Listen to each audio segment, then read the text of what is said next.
Interrupt Radio. I still want that Lone Star sponsor, so I'm keep it on deck right here. Fuck with us. And the Zen one, please. Product placement as fuck. All right, welcome to another episode of the Artist Hour. We are back, baby, and I'm joined here by Zach, and we have a special guest here today. Very rare guest. We have known each other for 10 years. We've known each other. We've been in groups together. We've been together through the whole nine, pretty much. First time meeting in person. Music legend, I would say. The videography that he does on his music videos is fantastic. Everything that he does is very masterful, planned, and I really appreciate him coming on the show. Yes. Welcome to the show, Gizmo. Thank you so much. I'm happy to be here. So let's talk about, we were just talking about this before the cameras are rolling and stuff, but I wanted to ask you about, because like you are an outdoorsman, like you don't wear Carhartt, you don't wear Realtree for no reason. You actually be doing that shit. Yes. So I want to know like your hunting background and like your like what like how long have you been doing that and like been an outdoorsman? So I grew up with a dad who hunts, and I've probably been going out in the field with him hunting ever since I was about I want to say 7 or 8. But I would go out with he'd hand me a BB gun while he would be using a real gun, usually with his friends, because typically if it's going to be multiple people hunting, you're doing something like waterfowl, like geese. We would do Canadian geese and then ducks. So I'd go out there with him and his buddies typically, and did that for a few years up until I was about 12, and then I went and I got my hunting license, and that course is actually pretty cool. The one I did, I mean, it's different for everybody, I think, no matter where you sign up to do it. Yeah. But I had to go out to a different island because I'm from Rhode Island, and then there's like a bunch of little islands all over the place. So I had to go out to this one called Block Island that's like 20 miles offshore and stay there for like 4 days and do like long full day courses, and then at the end of the 4 days did the test, passed, and the first hunt I did was a turkey hunt. Oh damn. Because I did the test to get my license a few months before I turned 12, which is the legal age. I don't know if it's in all of the United States, but that's at least in Rhode Island. Yeah. And in April, that's turkey season, April and May in the East Coast. So I did a turkey hunt, and the first one I went out on, we kind of knew where they were hanging out. Mm-hmm. So we hid out in some bushes, and I was using a 20 gauge shotgun because the 12 gauge packs like a pretty big kick, especially for like a 12-year-old. Yeah. So the 20 gauge is a little less of a kick, but it has less range. I think maybe more spread. So we were hanging out, and then all of a sudden there was like maybe 12 turkeys that flew down from the trees like maybe 20 feet in front of us. Yeah. And, adrenaline pumping, all that shit. I line up with one, and I pull the trigger. All the turkeys go scattering, but I do see like a couple wings flopping around on the ground. So we go over there, and I ended up accidentally shooting 2 turkeys with one shot. Holy shit. And you're only legally allowed to, harvest as many animals as you have tags for. Mm-hmm. And I think you're only legally allowed to purchase 1 tag for a male turkey. So we had a buddy come by that had a tag, and he decided to claim it for us. Okay. So it ended up being okay. Damn, they would have locked you up. Yeah, no, I don't know if they would have. It's definitely an accident. I mean, maybe if we didn't claim it. But Did y'all have game wardens over there too? Yeah. We have. They're strict as hell here. Yeah, I see them all over the place here. Wow. I don't know. I don't know too much about. I haven't looked into it at all, so I don't know if you guys need fishing licenses to fish freshwater here, but I be fishing all the time here. And I'm pretty sure you do, but if you know the spots, incriminating.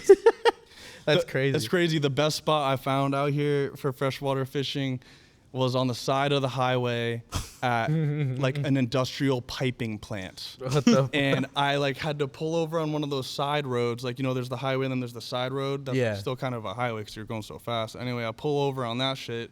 And then I got to go like out in front of this building where they got all these windows. And then I got to like get around a bush and then run around the side of the building. And then they have like this big ass pond. And I swear to God, every cast is like bass over 3 pounds. Like, it's Damn. crazy because Some GMO fish. yeah, probably starving because they got nothing going on in there. So You found the sweet spot. That's Yeah. crazy. You're not gonna put people on game either. but that's the thing too. If I get caught there, oh, I'm getting trespassing. Like, So That's funny. So earlier, you're off camera, you were saying like where you grew up, it was a little bit more of like isolated. It wasn't like city like. So were like a lot of kids that you were growing up with, were they also like into like the, I don't want to say country lifestyle 'cause that's not the right word, but just like the outdoorsy, like being out in the cut, like with Is that the a common pops? practice? Yeah. you know, it's funny. Not really. I've been places where that is apparent, like in Maine and certain towns I've been in, and then even in Colorado and then like northern New Mexico. But over in Rhode Island, no, not really. I found a few people here and there that I went to school with or that I knew from other schools that maybe did it a little bit, but not as like passionate as me and my family. I definitely see that my dad has, you know, a bunch of friends who I also consider, you know, friends because they're family friends that hunt and fish with us all the time. But as I'm growing up, I'm noticing a lot of kids that I did go to school with that maybe I don't, you know, keep up with, but I follow them on social media. Yeah. They're getting into it now that they're older. Yeah. So while growing up, no, not really. Like I was kind of saying off camera, Rhode Island it's very different. It's almost like split in half, but not really. It's just like in northern Rhode Island, it's very city-like. You know, there's not too much like woods. You know, there's no beaches because it goes past where the water is, but then maybe just below, I don't know. I want to say like above Providence, just below above Providence, which isn't the halfway line, but that's where the base starts. There starts to be beaches and stuff, and then around the halfway line, it's just like all woods and woods just like everywhere. So it's very much a different lifestyle that the people live in northern compared to southern Rhode Island. Got you. Yeah. So you're talking about young Gizmo hunting, killing his first turkey. So I wanted to ask, like, what is the transition from, like, I mean, you still do outdoorsy shit, but like, when did you start finding like music as like what gravitated you towards music? I mean, I did grow up like really into music. My dad was also really into music. You know, we grew up with one of those big CD books in his truck with like, you know, 100 CDs in it that he had collected over the years. And I would always go through those whenever he'd leave me in the car, whenever we were in the car together, you know, listening to like the White Stripes, Tool, Rage Against the Machine, Bob Marley, a bunch of other reggae, even a little bit of rap. I forget exactly what it was at that young age, but I don't know. I guess I got really into like rap music around 6th grade, so I guess that's like when I was like 12. Yeah, I don't know. I got really into the underground of rap music because my dad's first mate on his boat was really, really, really into rap music. And he had a friend that was a DJ that would make him discs to put in his car to play every week. And, you know, just a bunch of underground. Like, when I say underground then, I mean like the mixtape Lil Wayne, like mixtape like Gucci Mane. Yeah. You know, all that stuff that was coming up back then. And, yeah, I don't know. I just fell in love. I want to say back then mainly was with the bass. Yeah. Because our thing was, because I lived on a small island, there's a main street.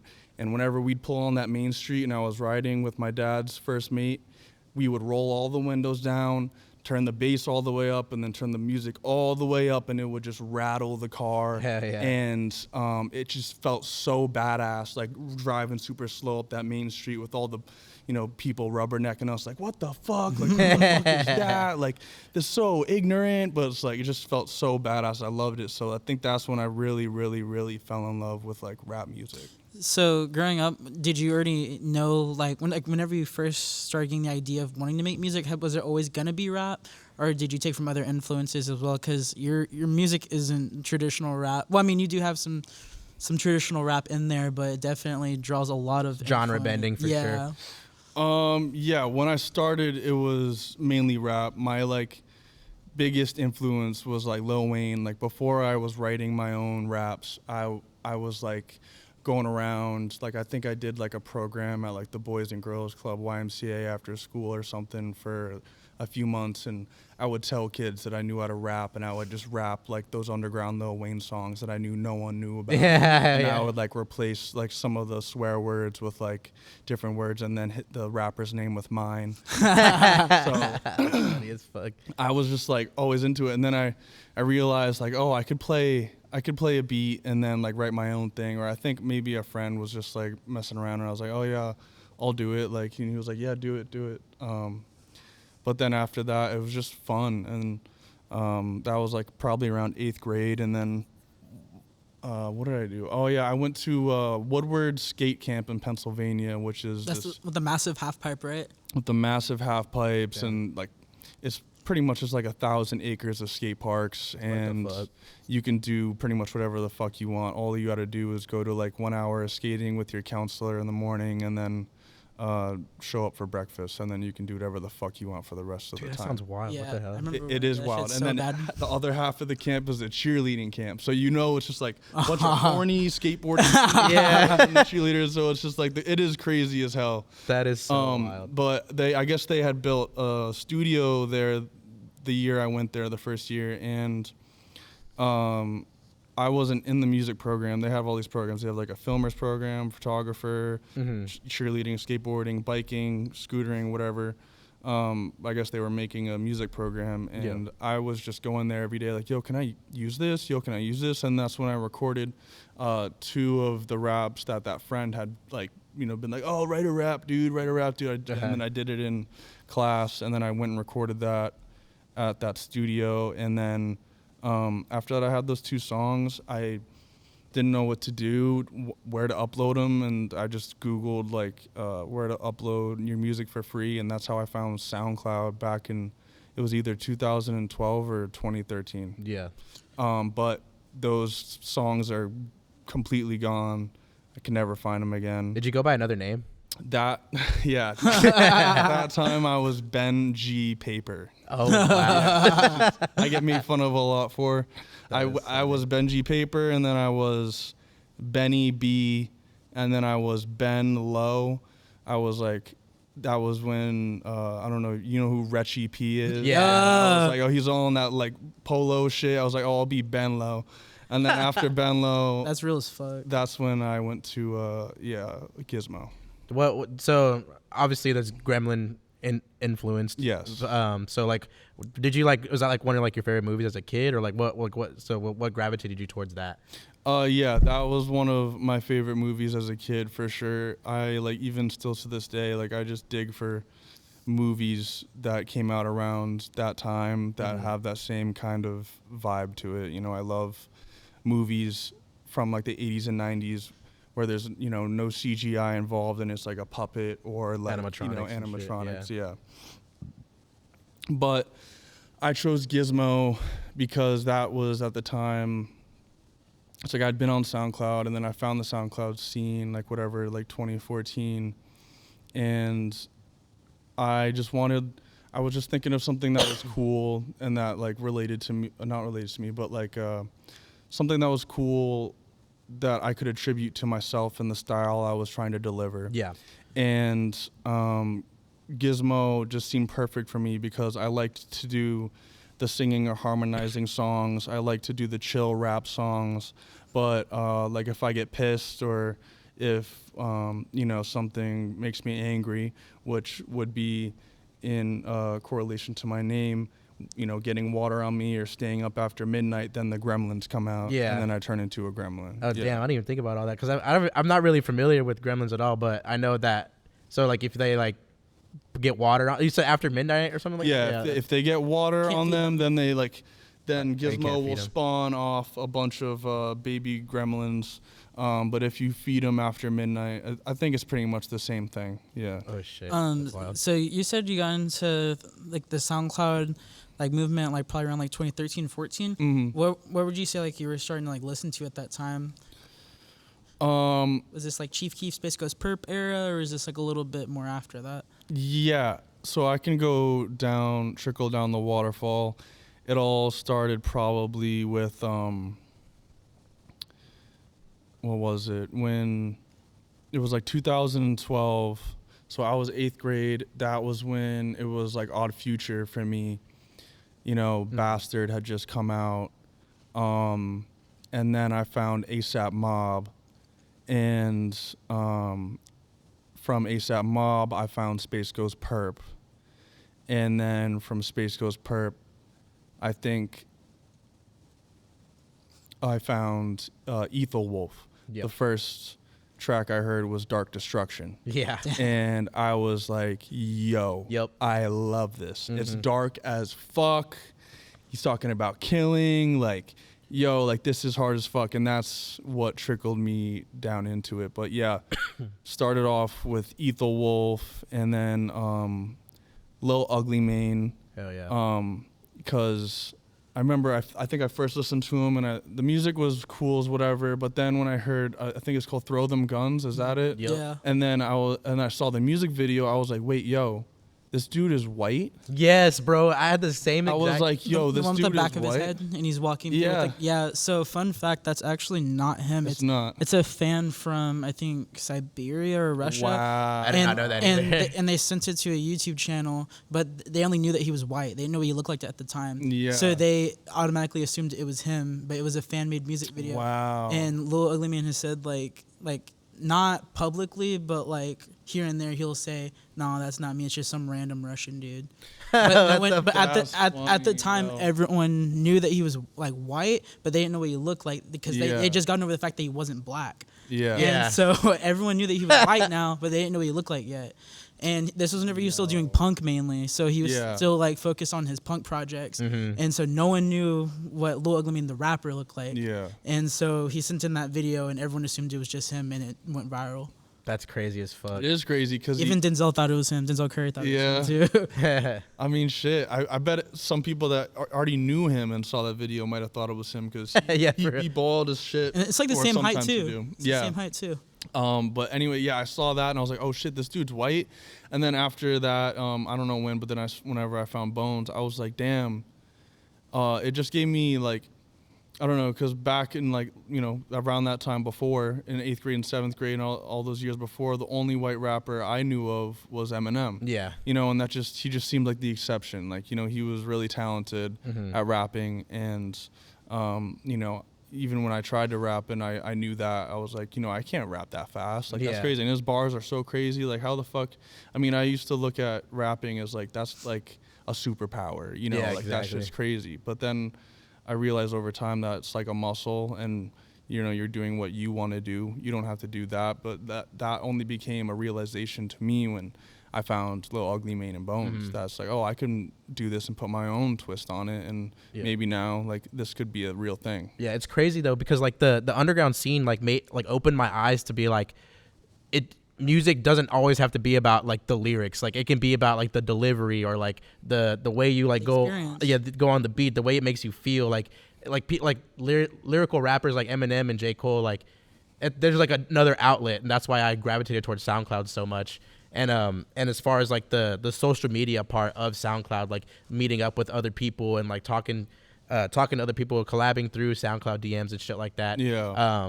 Like I wanted to know, like, go through like your creative processes with like the first people you've ever like collabed with, like via like SoundCloud or through social media. Yeah.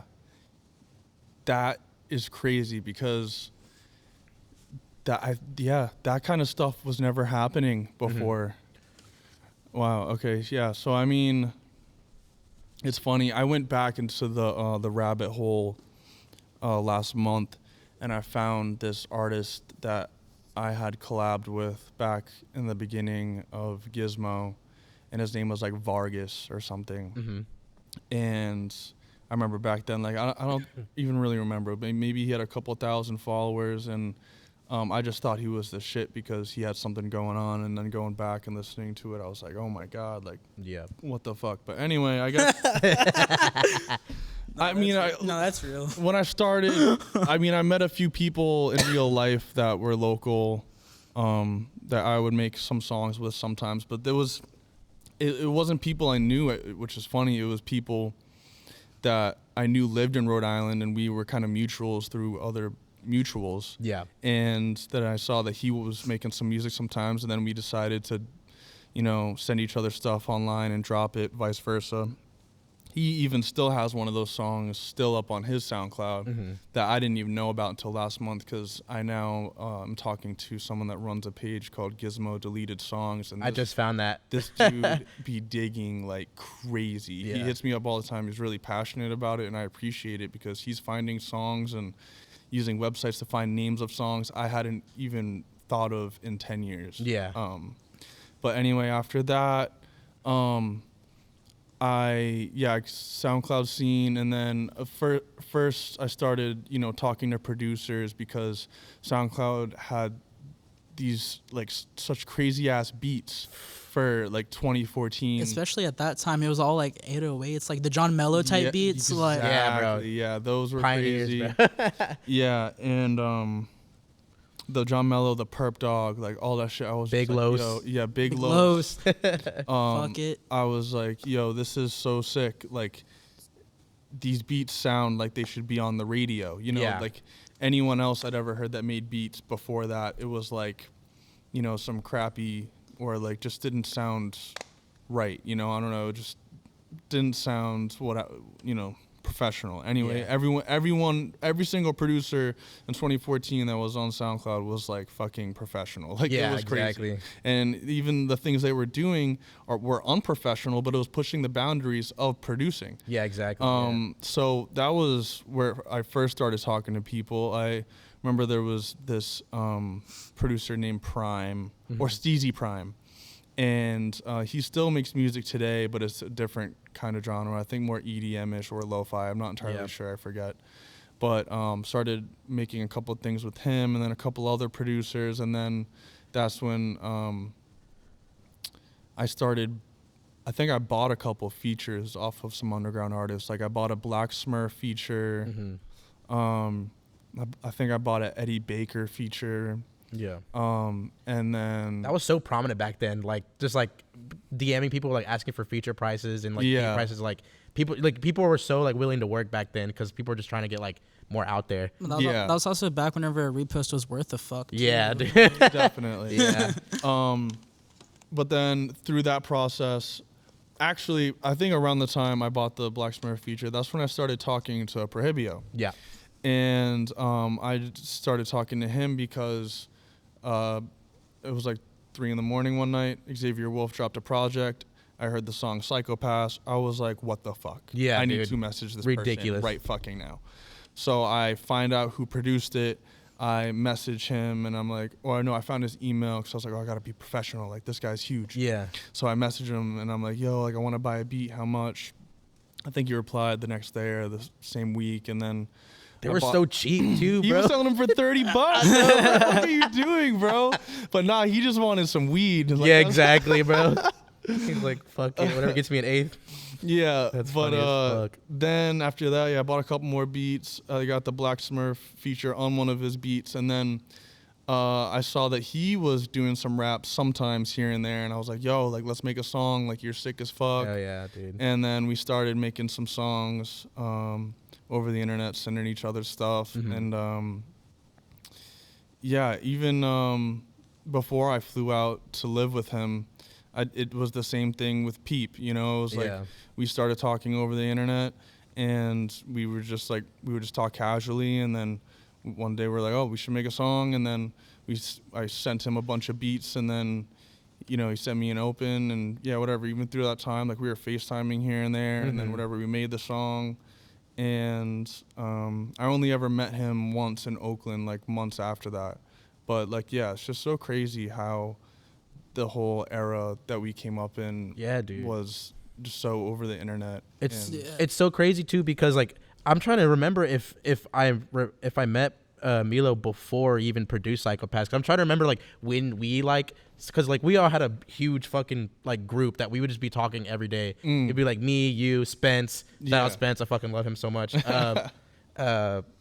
Paulie, Hector, like all, you name it. Like we had a big old group, and like we would just be like sending each other collabs all the fucking time and shit. And it was like so like wholesome, I guess, in a way, because like we were just like young kids like in high school still just trying to like make it big. Also, it's crazy. Also, Milo was a fucking comedian on Twitter. Yeah, that fool used to act up on the TL. Oh my God. Menace. And it's so crazy, all the shit that's happened from the last like 5 or 6 years that he's been gone. Like there's so much crazy shit that's happened on the timeline. I'm like, oh my God, if this guy was here, bro, this little hell would be a very big fire. I don't know if he would. I don't know if he could survive modern Twitter. Honestly, I feel like they would have taken his account like that. Nah, but that's the thing. That wouldn't stop him. This dude went through like 10 Twitters, 10 that's a good point. 10 Instagrams. Like he would come back on a new Twitter the next day and be like, "Yo, fuck y'all, fuck Elon Musk." Like, oh my God, he would have gone crazy. Yeah, but you're right. At the same time, there are some words you can't say on Twitter now that he would be mad about being able to say. Hey, one thing about him, he didn't give a fuck. He's gonna say whatever the fuck he wants, bro. Oh yeah. That dude is like he's one of a kind, man. Like, they shout out him, R.I.P. for real. For real. I wanted to dig into it a little more because like, talk about like collabing. Like, I feel like y'all two were like destined to make songs chemistry's together. insane. The chemistry's like ridiculous. Like, I was listening to all of y'all's old collab songs. I was like going down memory lane. I was like, wow, like booty pics. And the album covers were like, I could just tell y'all were just like hella high in the shed, just fucking making those crazy ass album arts, bro. Like picture here, picture here. Oh, bro, you don't even know. Yeah. Like talk about that, bro, because I need it. That's so funny. You don't even know. Like, I don't know. The internet is so crazy. The era we came up in, because I knew this dude was gonna be my best friend before I even met him. Like, and I haven't felt that way about someone on the internet since then. But that was just crazy. Like the way like we would just DM all day, we tweet at each other back and forth and all that shit. I was like, dude, this dude is my best friend, and it's like he was like another half of me. Like, yeah, I don't know, for real. He was like my shadow. Your twin flame. My twin flame, and I just like knew it. And so when I wanted to go out to California, and drop out of college, my mom and dad were like, "What the fuck? Like, what is going on?" Like, because if you think about it, from their perspective, it's like I'm just trying to go to California to meet someone I met on the internet. I could be getting abducted. Like, they don't, the internet is so. You had just turned like 18, right? Yeah, I just turned 18. Are you an only child? I am the first. So your parents were like mad protective. Yeah, they tested all of their parenting on you. Yeah, exactly. It's a lot different with my 3 younger brothers. But anyway, yeah. So then they put me like through therapy and shit, and then after like 2 months of therapy, the therapist was like, "Yo, like, seems legit. Like, you should let him go." Yeah. So then, yeah, I go out there and. Damn, you had to go through all that? That's crazy. Instantly, bro. Yeah, no, that was crazy. So whenever have your parents like prior to this, have they heard your music? Because like, whenever I found you probably like early 2015. Like I found you through Lil Spence, and I found like Don't Touch My Drug, January, like those, like that era. Yeah. So like, was your like both your parents like concerned, or like lack for a better word, concerned, like the lyric matter, like was it concerning to them? So at that point, January, Don't Touch My Drugs era, I was at the barn. But before then, yeah, it was like, I live on a very small island, and I'm making this, I will say it was shitty music, because it was, everything I was putting out was completely unmixed. Like, it was raw vocals through a snowball mic. That's what I liked about it, though. Yeah, it was very common back then. But yeah, so and I was talking about smoking weed and swearing and all this shit and killing people while I was going through high school. So, they didn't necessarily approve of it. And people would talk, it's a small island. So, my dad owns a business on the island. People, will get talking and be like, "Yo, why is Ben making these songs that are so graphic. Or is he wild And now? wilding out and making these music videos where he's smoking weed in it and all that stuff. So it was definitely hard on them. And, it was hard on them up until probably when I was like years past the barn, when I was in LA and I was finally like actually starting to make like an income from music. And then also I think my dad stumbled upon like Suicide Boys, and then listening to them, he was like, "Oh, I get it." I get it now. So then he got into my music. So, Hell yeah. yeah. So back to the barn days. I wanna talk about like your first week there. What was your first impressions of like I just want to know everything about it, bro. Like, Oh my God, bro. I'll be real. the trap barn. I first got there. We go over to the trap barn.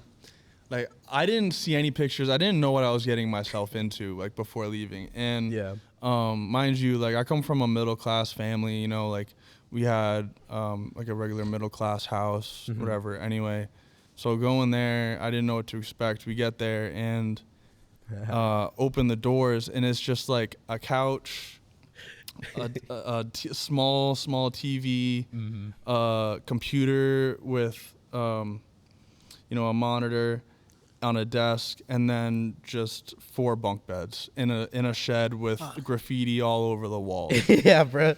And it just like reeks of like stale weed and blunts. And I was just like, first thing I thought was like, damn, where the fuck is my suitcase gonna go for this shit? And then I'm just like, damn, I really just like left the other side of the country to come all the way over here to live in this barn. Like, God fucking damn, like, this shit better work out, like, but then, once I sat down, I mean, I was still anxious. I was meeting everybody for the first time. I was meeting Milo, his family. Was Spence already there yet? Spence was there. Fuck yeah. Cruz was there. Oh, yeah.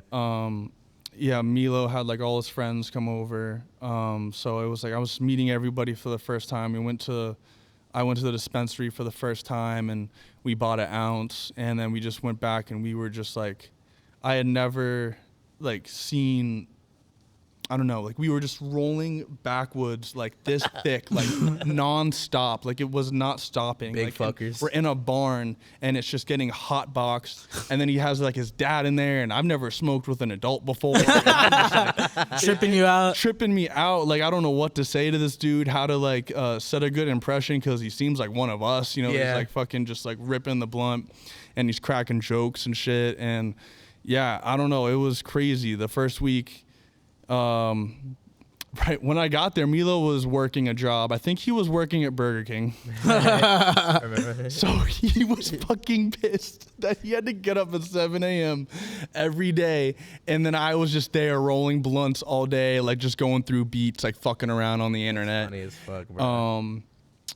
Yeah, like, some shit he would do is, well, Spence was working too. And when Milo would get up, he would go to the computer with we had giant speakers. Like, the whole setup with the computer went all the way to the ceiling of the barn because the speakers were big. And he would fucking throw on the Kill Bill alarm. Where it was like, like a full blast. Or he'd put on, do you guys know Ram Ranch? Ram Ranch, fucking cowboys. Let me play it in this shit. All right, go ahead. Bro, this Some shit. Zane shit. That's funny bro, as fuck. you don't even know. This was one of Milo's favorite songs. That shit is so funny, bro. Cause I remember being in like the group chats and y'all just be wilding out in there like all hours of the night. And I'm like, bro, I got Whataburger to go to in the morning. Like, I got work too. Well, hold on, where the fuck is this? Damn, man, that's so wild. I'll just look it up. Very good. This shit, bro. This shit. Like, imagine 4 in the morning, you're just like, High as fuck. 18 naked cowboys in the showers, big herd throbbing cocks. like you're like, Milo, turn it off. That's so wild, bro. That is so crazy. And it just goes on just saying just a bunch of gay shit, and it's just like, you're That's like, with a funny. pillow over your head because you're in a fucking bunk bed like 10 feet above the ground, and you got to get down to turn that shit off when you just want to go back to bed. Dude, That is so funny, dude was bro. a troll, yeah. He's a grade A troll. Great troll. But yeah, that was the first week, just fucking around, smoking blunts. I think me and him made like 2 or 3 songs, and then I maybe made 1 or 2 solo songs. But yeah. So talk about the formation of GYST.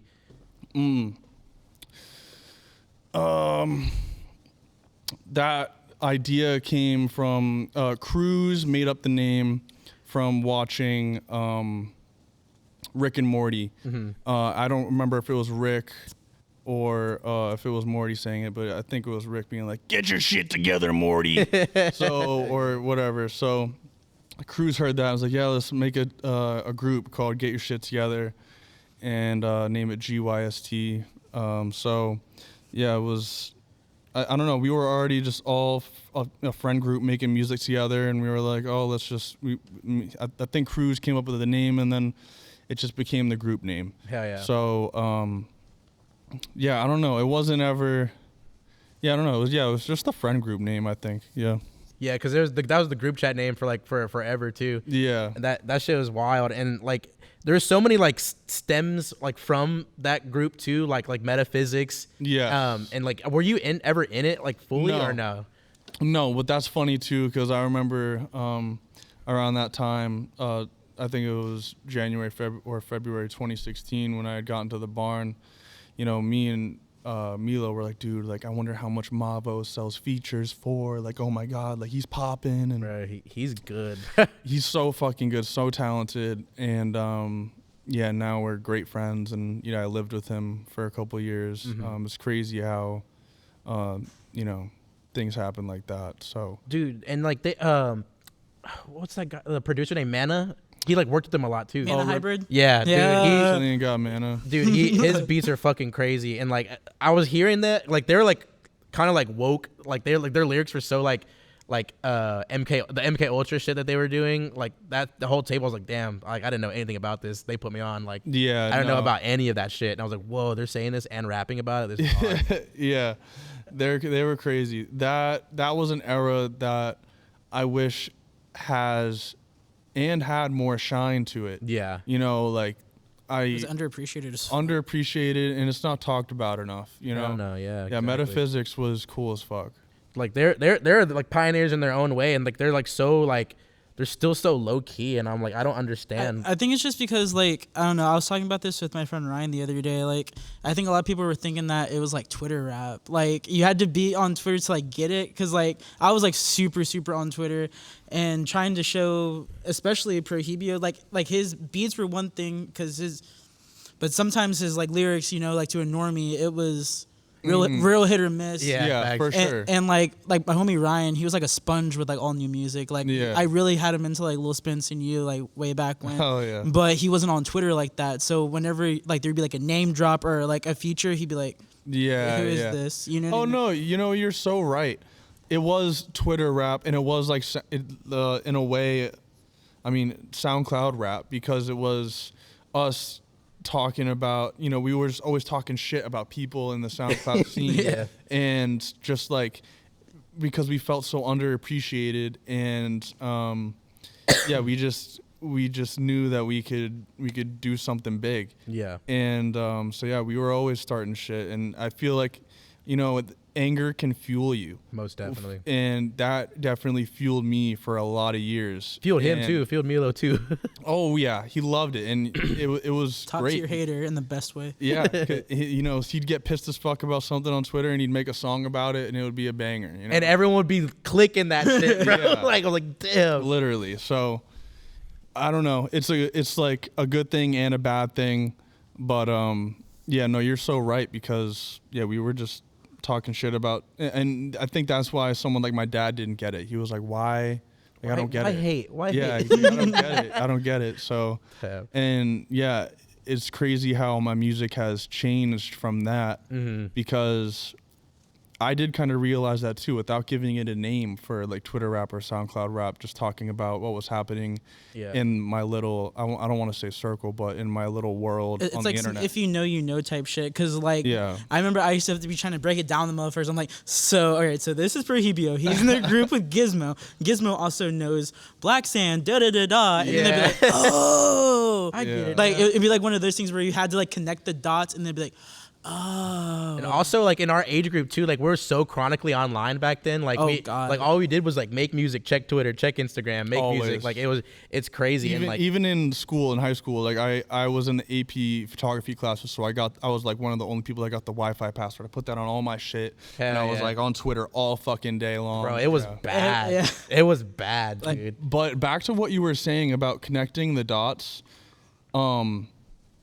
that's something that I want to talk about, because that's not something a lot of people do today. Yeah. With the whole TikTok thing and everything, like all these people are getting into all these artists that are like blowing up and all this stuff, but they don't have a care or a want or a need to connect the dots at all. They don't want to look in the back. They're It's just like a into- tree. So like the top of a tree, think of it like there's like Ghostman, Suicide Boys, Denzel Curry. Yeah. Such And the more you go down that tree, the foundational parts are there. You got Space Ghost Perp, like Night Lavelle beats, you know, Fuck It beats, you know, old Midnight Society shit, Syringe shit. Like, you know, there's all that shit there. And then you go even deeper, you know, it keeps going and going and going. But I think what the issue is, in my opinion, like with TikTok, it's so easily accessible. You can easily just listen to one artist and be like, oh, I'm good on this for now. And then give it like, you know, like a month or two. And then if you want to, look deeper into it. But but TikTok makes it to where your algorithm is so catered to that one thing. They can just push that one thing and it's like a little clique of artists. You know what I mean? Like if you're into just Suicide Boys, it's going to show you just like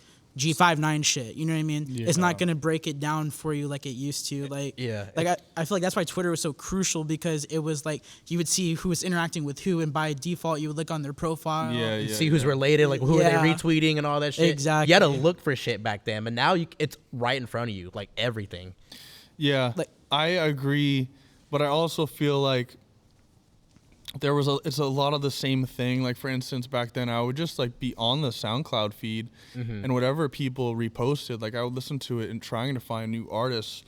And then I would go and dig through that and be like, oh, where'd they come from? Who are they connected to? What is this? Oh, okay, cool. And then I'd connect the dots for that. Whereas like I feel like people could be doing the same thing with TikTok, but they don't want to. And that's exactly stems from. Oh, sorry. Go ahead. And like I feel like that's what sucks. That's what I was saying earlier. Like the repost now isn't like worth the fuck anymore, because like the algorithm doesn't really push like individual reposts. It'll be like people with more followers that you're following that repost it. So the people that are like quote unquote more underground and you're following, if they repost something, it gets tended shown less.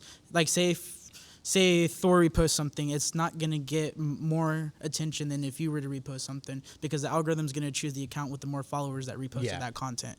So like that's another thing too, is like the algorithms now like are more suppressive, like more than ever in my opinion. Like even YouTube now, like you used to be able to go down like a YouTube rabbit hole, and there was like all these host channels like Trill Funk, Shroomhead, RIP, like all these accounts that would make rabbit holes for people. A Starry. So it was it was easy for them to start the rabbit hole. Nowadays there isn't those hosting sites anymore. Like the Starry's not active no more. A lot of people are getting striked now because they're getting signed, and Haunter. All these people are getting signed, and labels are starting to strike shit, and it suppresses in the algorithm. And whenever you get those strikes, the algorithm isn't fucking with it. So like we don't have that start to the rabbit hole anymore, in my opinion. Yeah, I agree with that. And then also I feel like on a side note, it's harder to manipulate the media, I'd say, because like for instance with the YouTube thing, I think what helped me with blowing up No Teeth was in the hashtag section, which they used to have, I put like 100 hashtags. And I did that because I used to watch, I still love Lil B, and I grew up listening to Lil B, and I was watching an interview, and he was just saying like, oh, just put a crap ton of random hashtags, and you know, I got some good ones that I like to put, and it works out for me. Hell yeah. And so then I started doing that, and I was getting a lot of comments of people being like, oh, like, I can't believe this brought me here after the Ghostman video, or I can't believe this brought me here after the Suicide Boys video, you know? So that kind of thing would work back in the day, and now it's like, and it was still organic. It's not like I was putting those hashtags in and I'm guaranteed to get in. I did that with like dozens of videos before, and nothing ever worked. And then I was like, you know what? Nothing's working. I'm going to make a brand new channel. And with this first video, I'm going to try it and see what happens. And it ended up working. Hell yeah. So So we had talked about the trap barn days, and like you gained a popularity and whatnot, and then so a couple years down the road, you're starting to get like more traction and get noticed more, and you started making videos. And I want to talk about your music videos because like those for the time that you were dropping those music videos, like no one else in like our like level of like SoundCloud like artistry was making shit like that at all. And like it's you're very like much a pioneer in the music video scene. Agreed. And you. does that stem off of your photography classes and whatnot? Like you have like a eye for what you want in a certain music video, because like your scenery is fucking good as fuck. Like you're like every all the editing is just crazy. And like I want to know like how in depth like do you like plan like your videos and like specific ones rather. So yeah, I mean, what got me into the photography was videography. I mean, it all stems from skateboarding. Because I just loved filming my friends and making skate edits. And then when I felt like I wasn't too amazing at editing, I went back, and that's when I got serious into the photography. Yeah. But then what I realized from making music and then, you know, being around all these editors and all these filmers that I've been around for so long is that hold on, wait a second. You're good. Good. Yeah, I gotta.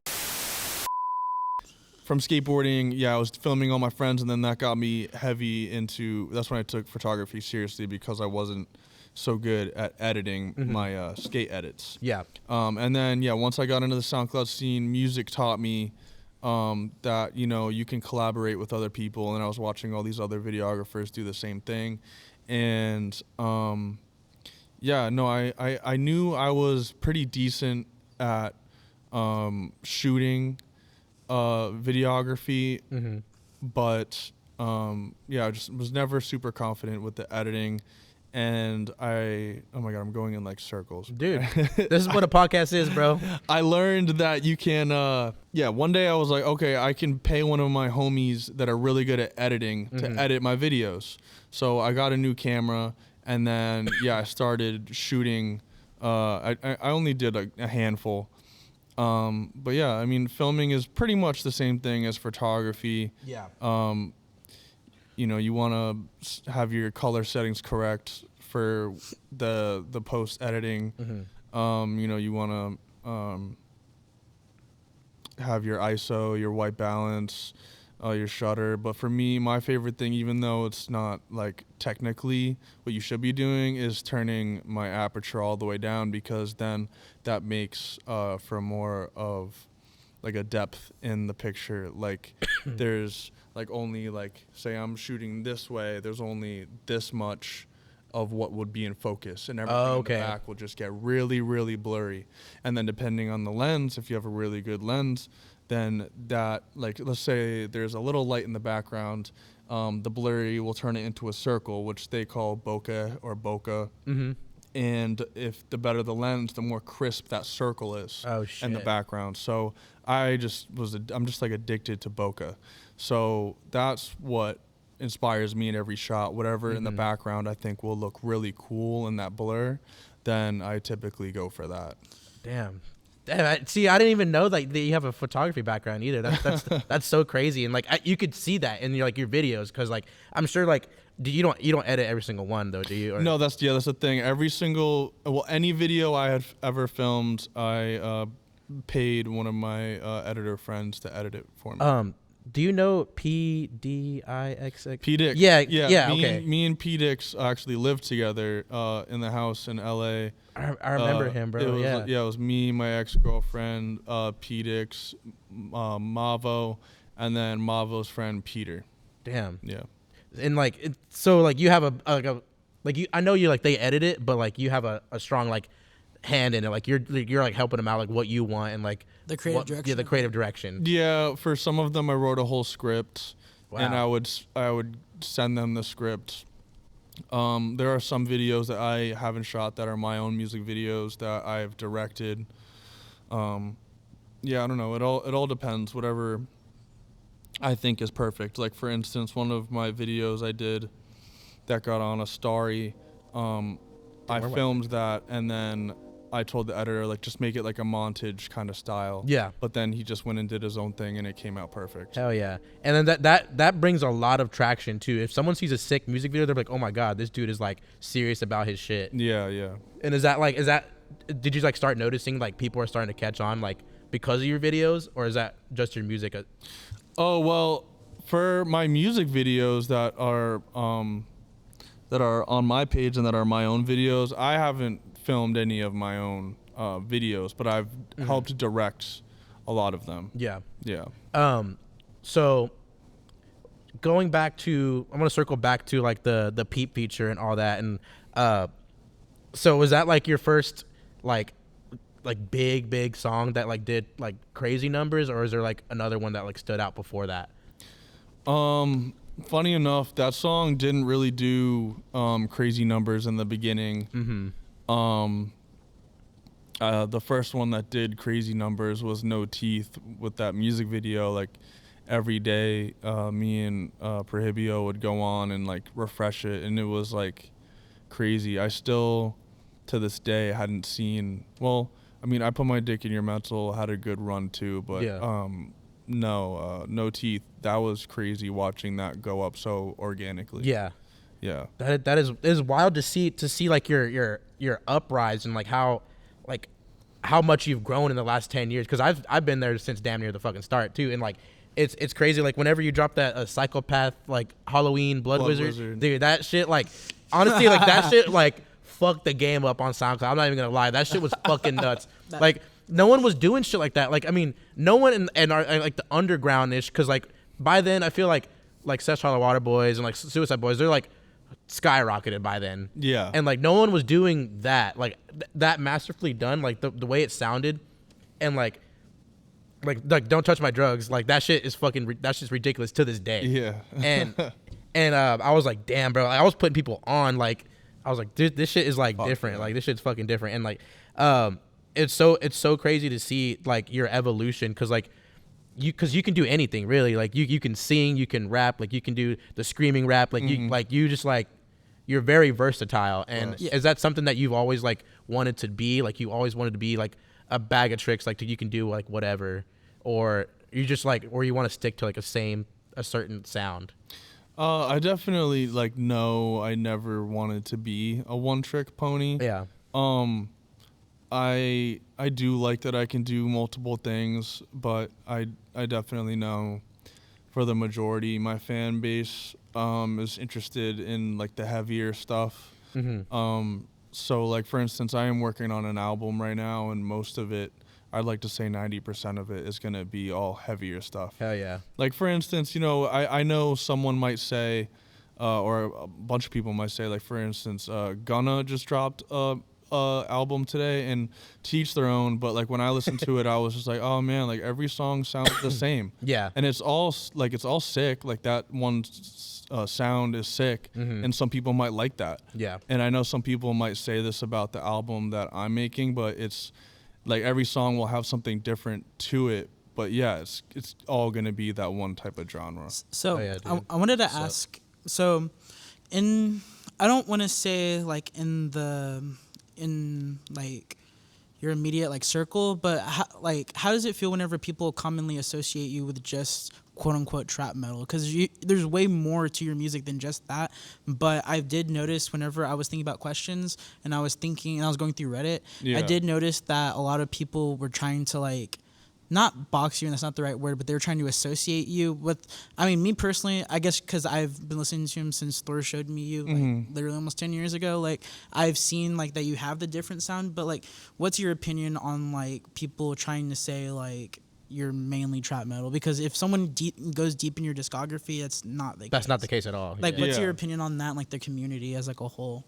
I don't necessarily mind it, because when I see that, I've just like come to terms with it. I'm just like, if I see that, I assume that someone's saying that because they just heavily associate me with it, because I was probably one of the first like 10 people doing that on SoundCloud. Most definitely.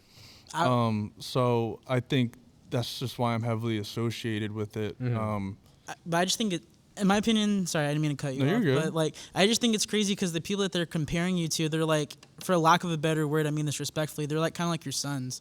Like the people that you're getting compared to. That's why I asked like how you feel about it, because like it's Real? it's past like your tier of Artistry. yeah, well, just like your counterparts, like it's people like respectfully that aren't on that Your level. or legacy level. Yeah. Like the only like fair comparisons that I would say that I was seeing was like to Cyber / Syringe and Bill Saber. Like I saw some Bill Saber comparisons, but like I was also seeing like Scar-Lord comparisons and shit like that. But I'm like, that's not. Those are like your sons, respectfully. Like, Well, I wouldn't say Star-Lord is, but or Cyber at all. But yes, there are some people that I'm compared to, or even I'm told to in my comments, like every single day, like, oh, you're copying this person, or you're gonna knock off this person. That, you know, I don't like to necessarily. Well, no, yeah, that are my sons, and I only say that about, let's say, like you know, some people that I just know are my sons because I've seen, like, my songs are in your SoundCloud likes. You're very aware. Like, yeah, like I know. You've seen like, the I can DMs. hear it. Yeah, Yeah. exactly. I've seen the DMs, so it's just like, but it's like it's whatever to me, you know. Like I know my time will come when it'll come. Yeah. And you know, one of the things I tell myself, that I forget what movie I heard it in, or I think it was an artist that said it, but you can't enjoy the win until you've really lost. Oh, damn. That's deep And as fuck. I don't think I've lost. I've still won. Yeah. But maybe I haven't won as much as other people. So yeah, I think, you know, and I'm grateful for the path that I've taken. Yeah, dude. Because if I was just given the biggest win, let's say back when I was at the Trap Barn, Yeah. who knows what would have happened, because I was so irresponsible, taking so much Xanax, doing all these other things. Like, I could be dead right now. Yeah, you know? exactly. And I wasn't responsible enough to be able to handle that kind of thing. Yeah, dude. So I think it's okay that I'm taking this much time to get as much success as someone that might be influenced by me is getting. And also another thing is though, you have like a really, really strong dedicated fan base here and overseas. Yeah. Like that's another thing I wanted to touch on. A lot of your fans are really, really like Europe, bro. well, not Europe based, but like a lot of like nowadays, like even now, like in I think I saw when it was 2022 or 2024, people were still making like edits and AMVs to your music. Like there's not people who have fans that are taking time out of their days like that no more to make those edits unless it's a big artist. Like you have a really cult like fan base, and I feel like that's something not all artists that have that one viral song get. They don't have that foundational fan base. Like you're doing shows in like Czech Republic and like Prague and shit. Like they can do shows there, but in a couple of years they're not gonna be able to play the same venues that they played that one time. Yeah. And I feel like if you were to go back to Prague or Czech Republic right now, you would play same size if not bigger venues, because you have that fan base that anytime I feel like you go somewhere. I've only seen you live once, but I've seen you live to know that whenever fans aren't able to see you as often, like for example like in the, like Czech Republic, it's like a treat to them, you know what I mean? Definitely. So like how hard is it to, you know, there's like that language barrier, that cultural barrier. How hard is it for you to make that connection to your overseas fans, but aside from the music? Aside from the music, for the most part in Europe, I think I only met a handful of people that didn't speak a lick of English. Yeah. Most of them could speak broken English or understand at least what I'm saying, and then I can decipher what they're saying. It's not too hard. I've made a lot of friends over there. Last time I went over there, I was there for a month, and I stayed in an Airbnb with a rapper named Eddie Fresco. And going out there, like, I didn't know too much about him, you know. He's from Malta, right? He's from Malta, yeah. So when I got there and I lived with him for a month and toured with him for a month, and now I definitely consider him one of my best friends. Like, he's one of my brothers, and I'm so happy that, like, even if I went out there and let's say I didn't get paid or say all the shows were crap, I still would have gone out of that to value so the happy. experience. Exactly. And he's from Malta, but he still speaks amazing English, obviously, if anyone's ever listened to his music, which you should. Yeah, I found out him through you. But, yeah, I don't know. Everyone I've met is so nice over there. I went to Czech Republic a few times, and then on that recent one, I went to Germany, Slovakia, Austria, and then a few more places I can't think of off the top of my head. But everyone was really, really nice, and I could communicate with them for the most part. Would you say, like, meeting those fans is a different experience from meeting the U.S. fans? I will say that at least, maybe not meeting, but in the crowd sense, like while I'm performing, like they show a lot of love. Like if it goes hard and it's heavy, like they don't give a fuck. They don't give a fuck if they don't know what you're talking about. It's a treat to them. If it sounds heavy, like they're going crazy. Whereas, like, for instance, when I lived in LA, I probably did over 30 shows, 40 shows, and on a lot of them, even though it was like sick performance or whatever, or whatever it was, I'm opening up for someone bigger, so then everyone in the crowd is just like standing there like this. That shit sucks, and, bro. and also a lot of your LA shows, I noticed, especially just from being someone who's very observant of the underground, like altogether, I noticed a lot of your shows during that era were like ham shows, and those were like parties too. So like, I'm sure like there's also like that weird disconnect because there's people there just like get fucked up and hear like maybe the headliner type shit. You know what I mean?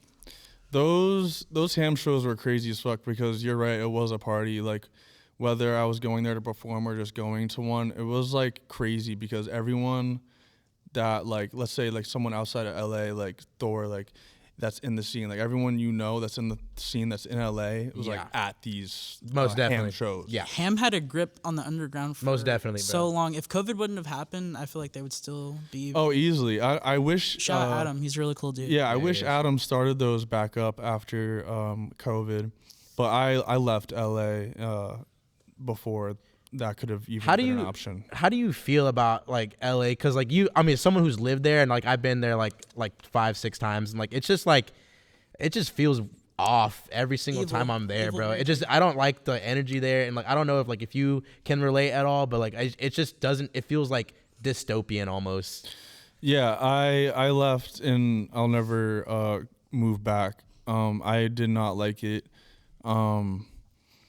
Yeah, I don't know. Like, there's so much more I can do here that I couldn't do there. Yeah, outdoors wise. And then the main thing for me was just like the people, whether it was people I was doing business with or everyday people, just dealing with people. Like, people were just like assholes. It's a lot of social climbing too, especially during like the underground period. Like, everyone was like using each other to a certain degree. And that's how the underground is, though, bro. Like, everyone just like, whether it's subconsciously or not, like you're climbing on top of people nonstop to like get like either more followers, more plays on your songs. It's just like so like cutthroat, and like it doesn't have to be that way. You know what I mean? Definitely. And I'm not saying that people in LA are assholes. I'm just saying, like, there was a lot of people I through experienced. Personal experience, you know, it's just city life. It's the same thing in New York. Like, it's like the city kind of life isn't for me. Like, I live in Texas now, but I'm in like a little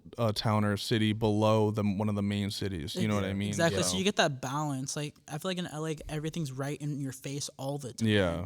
And like, I feel like it's almost like bad to have all that shit accessible all the time. Cause like whenever I go to LA, like I feel like I have like, and for good and bad, like I have like the world in my fingertips. Like, anything is like a text message or a DM away. Anything's obtainable, and it's bad. And that's bad for people like me. Like, that's just not. It's the same kind of feeling as someone might get going to Vegas. Most definitely, bro. Yeah, the same vibe. I don't not black out when I'm in Vegas, bro. Like, it's bad. Like, you're in that environment, the city literally never sleeps, bro. Like you will get fucked up if you go if you spend over 24 hours in Vegas. It's just it's so bad. And like LA's the same way too. Like you'll be like for 1 minute you'll be like downtown, and the next thing you know it's 4 a.m. and you're in K-Town. Doing perks. You're at midnight. You're at Midnight Studios rave. Fucked up. Oh my god. Yeah, dude. It's a crazy scene. Like that's why like I like living in like the in between like a big city, because like I can like chill here, and then if I want to actually go out and experience shit, I go like 20 minutes down the road, and that's why I appreciate that. And I wanted to ask about like the differences between like Texas and Rhode Island as far as like what you can and can't do, like as far as like outdoorsy stuff. We kind of like talked about it before, but like is it better or worse, or like just different? Or like what I was saying is Texas is like a nice combination of having the good things I liked about California and then some of the aspects that I love about Rhode Island. Mm-hmm. The only real difference is there not being like the ocean everywhere. You know, you can go to Galveston if you want, but it's still not the same as the East Coast. Hell no. Galveston's fucking yeah. Nasty. I'm sorry you even saw that place, bro. That shit's a tragedy. Yeah. But yeah, other than that, you know, I don't know. Rhode Island will always hold a special place in my heart. There's no place that could replace that for me. Yeah. But yeah, I like Texas a lot, and I can totally be here. How's the weather differences like? Because I know Rhode Island got some nice ass fucking weather. Oh well, yeah. In the summer it has some great weather, but through the winter it gets cold as hell. But I don't know, bro. Your guys' summer here is bad. Wait, have you spent a summer here yet? Oh yeah. Hey, dog. Oh, I'm sorry, yeah. bro. Even like 11 in the morning, like why am I sweating It's balls right now, humid, bro? too. Like It's not 9 just in the the heat. morning. Last August, bro. Like, and my hair was long, and I know you get it. Like, bro, that's just stick into my neck. it's bad, bro. Like, oh, you just feel horrible. I can't let it go. Like, I mean, I'll be real. Moving here definitely made it so that I don't skate as much as I used to. Like, just like I'm a sweaty person, and then with y'all's weather, it's like, bro, I'm fucking dying. Yeah, and you can't go in the middle of the day. If you want to go in May, June, July, August, September, like you have to go either really early in the morning or at night. Or You got to go at 5 a.m. or like 9 p.m. Yeah, or you're It's like- fucking dead. Yeah, dude, that shit's crazy. It's so wild, like because like I've always known you like to just you're from Rhode Island, so I'm like I really wanted to know like how the weather's affecting you, because we talk to people from California, New York, and shit, and like it's nowhere near as bad. Everyone always says Texas has the worst fucking weather, and we literally all almost died yesterday. Like That was crazy. yeah, the tornadoes are fucking wild. And bro. when I looked at the radar, it just missed us. Like bro, there was like all the dark colors, and then we got like a little like transparent color that went over us. Like I haven't looked into what happened. My girl's parents live up there. Yeah. But like I was getting notifications like golf ball. Oh, no, not golf balls. baseball. size hail. They said yeah. lemon size. I'm like, damn, bro, make And up your it was mind. like they were like severely dangerous, and I was like, damn, it's kind of scary. Like, So we fucking brought the cars in the garage and shit, but then it was just like a crazy storm, but with no hail. Yeah, dude, it's so wild because like literally 5 minutes away, it could be a natural disaster, and then right here, I'm like chilling, like on my porch, just like hanging out. Like, it's so weird how that shit works. Literally. So going back to the music aspect, I wanted to ask about where do you like see yourself like musically in about like 3 to 5 years? Like, what's the like some goals for you that you have set? 3 to 5 years goals. I think I just I obviously want to release this album I'm working on, and then I want to 3 to 5 years make a couple more albums. And I mean, it's in the talks right now, but I want to tour other countries like Australia. That's in the talks. And then I don't know. I just want to keep pushing my limits and stuff. Like, it's been really weird for me because like I got sober, and then sobriety made it so that I gained some weight, some healthy weight, needed weight. Yeah. But then I think with that came like a change in my voice. Not when I'm talking right now, maybe, I don't know, but like in my screaming voice for sure. I can't do the screaming voice I did on I Put My Dick in Your Mental, or let's say Catastrophic. I can't do that one anymore. Yeah. the one I do now is like the only one I can do, and it's like a way deeper one. Yeah. So, and I think that came from gaining weight, or maybe just years of stressing out my vocal cords. But True. I think it might have come from the weight, because someone's voice will change if they gain like freaking 100 pounds, which I haven't gained 100 pounds. Yeah. Also, you were only smoking like vapes, right? You don't smoke cigarettes?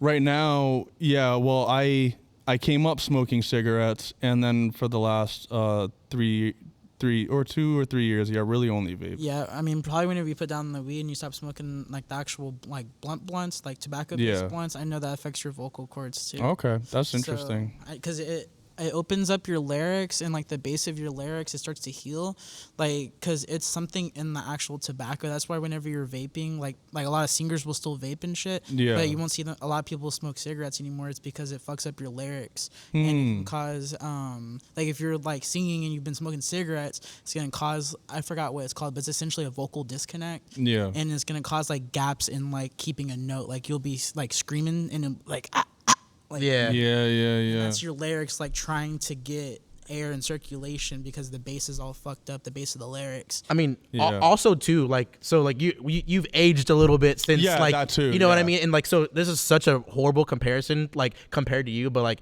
Never Shout Never. I don't know if you heard about him or anything. He was like this, like his voice was so high pitched. Yeah. Fantastic singer, amazing singer. And then like 8 years down the road, 9 years down the road, he can't like go high anymore. His voice is completely different because he's fucking 33 years old now and shit. You can't do that forever. You know what I mean? He also didn't take care of himself. Yeah, he didn't take care of himself. I feel that. I mean, I didn't take care of myself at all either. I would definitely like to sometime, whether it's just a couple time visit or someone I'd bring with me on tour, get a vocal trainer to figure out maybe what it is I'm doing wrong and what I could be doing better, and also how to decompress like after a performance. Are you involved in like any hardcore like scenes, or do you have any friends in hardcore? No, never. I really was never actually super into hardcore music. The closest I would get to screaming that wasn't someone screaming on rap like Lil Jon or like Waka Flocka Flame was like Tool, 9 Inch Nails, couple other bands. Let's say Godsmack. Like the people would call now today like dad rock, but there's some screaming in it. There's definitely some people I know in the hardcore scene that could lend you a couple tips. They're not like professional vocal coaches or anything like that, but they obviously perform. Have you even like been to like any of the shows out here, like any of the scene at all, like the Austin scene? He was supposed to come to our show, but he got sick. Oh, the acid and yeah. But I actually was thinking about it, funny enough, today. I was like, oh, if I'm not doing anything on, I think it's June 1st, maybe I'll go to that the Bakri show. I think you're on the... Oh, I am on the bill. Yeah. Oh, you know them? Yeah, I know Bakri. That's Bakri. crazy. Bakri is so cool because... I heard he has a band. Yeah. Is that the dude from Australia? No, that's Percy Bones. Oh, okay. Percy Bones is cool too. I met him at last show I did. But Bakri, I love that guy because we met because he just reached out and wanted to buy a feature. I think it was like 2019 or 2020. Yeah. And then he flew out to California and had me do a music video with him, and I got to meet him and all his friends. Oh yeah. And damn, that's crazy. I'd even put the two together because like they're kind of in like the same like realm. I feel like, and I have no idea who they were. My friend Budang, I don't know if you know who he is, but he put me on the bill because like that's like one of my best friends. Oh, that's cool. And so he's really cool with them too. So now we're going on this like Texas tour. Nice. And like my first time ever. It's pretty crazy. Yeah. But end of May, we'll see you. End of May, yeah. It's gonna be crazy. But that's so wild that you're familiar with them. That's cool. And so damn, if you come, that'd be cool as fuck. Yeah, I'm still. I don't even know what I'll have going on, but I think I want to. So maybe you'll see me there, bro. Like in any time, like you want to like fucking go to a show. We be going to shows a lot, dude. Like like it's just the Austin scene is like. Have you performed out here before? Yeah, I've done. I want to say 2 or 3 shows, but the last one I did was so bad. It's hit or miss sometimes, bro. I ain't gonna lie to you. No, It's who be booking you. Exactly. Hey, I'm not gonna. And the venue. I'm not gonna drop names, but you know who you are. You weird. God. You weird as fuck. You bad with money. Damn, Fuck you outta crazy here. as But fuck. anyways, Yo, wait. Now we're gonna cut. Whatever. Anyways. So I wanted to talk about Christ Dillinger, Acid Soulja, and Brumman and all them, and like I want to know like how did y'all like end up like becoming like homies and shit? Because new era. I think that they're the most genuine people like Yeah. you will ever meet, bro. Acid is so fucking nice, Yeah. and he's so tapped in with like the underground and shit. Shout out, He bros. Yeah, for real. Like I want to know like what's the history between y'all? So me and Brumane go back the farthest on the internet. Brumane has always been prominent in the Twitter SoundCloud scene. I've known him through the internet, I think since like 2016. He's a goat, bro. for Before real. Anti-World? I don't know if he was in, what you saying, before he was in Anti-World? Yeah, before he was like fucking with like that whole. I don't know. He might have been in it. I don't remember when he was in it. I didn't know anything about Anti-World back then, actually. Wow. I didn't know actually who Cyber was until I was making music with Black Sand and people were coming at him making comparisons. And then I was always defending, even though I never listened to Cyber's music. And then me and him met at Mullet Mania in New York last year in the summer. And yeah, we became friends and we talked a bunch, and now we're talking a bunch, and we're gonna make some music. So that's Fuck gonna yeah, be dude. cool. But anyway, yeah, I didn't know if Brumane was in Anti-World then. I think he was. It was like super early, 2016. Yeah. So I knew him on the internet for a while, but we didn't meet until he was in Spider Gang, I think. Mm-hmm. And then Christ Dillinger, same thing. I met him through MK Ultra, or like I heard of him through MK Ultra, because me and MK go way back. And then when he joined Spider Gang, he was trying to, I think, set up a song for me, MK, and Christ Dillinger at one point, and that's when I got familiar with him. And then Acid Soulja, yeah, I didn't become hip to him until last year, when he was coming out to do those shows with me, Christ, and Brumane. Yeah. And then we met, and yeah, we just hit it off immediately. And like you said, he has an amazing knowledge of the underground and the underground history. Yeah, dude. I was really surprised, and yeah, super Yeah. genuine dude. Him, Brumane, and Christ came and stayed over at my house while we were doing those shows, and they were extremely humble and treated my house with respect. So yeah, much love to those guys, and I think they are making like such a sick ass movement. It's Right now. ridiculous. It's a dude. whole new Yeah. era. That's what I'm saying. It's like a revival of like, I don't want to say blog rap, but it's a revival of that bass, not giving a Yeah. fuck. Like, saying whatever the fuck on a beat, bro. It's Yeah. crazy, dude. Exactly. Like, and it's so like people can do it, but they can't execute it well. Like, but Exactly. they have the formula.